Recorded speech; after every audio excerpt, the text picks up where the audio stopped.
Hi friends, मेरा नाम है विशाल हीरा और आप देख रहे हैं ये देश मेरा चैनल।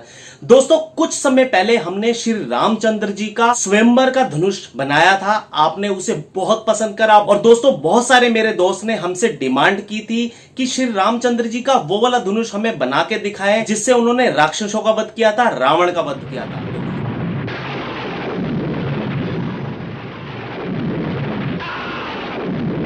वही धनुष बनाएंगे। I hope you like it. और वीडियो शुरू करने से पहले अगर आपने हमारे चैनल को सब्सक्राइब नहीं किया तो प्लीज सब्सक्राइब कर दीजिए और बेल आइकन को दबाना बिल्कुल ना भूलें ताकि हमारे हर वीडियो की जानकारी सबसे पहले आपको मिले। तो दोस्तों जल्दी से वीडियो शुरू करते हैं।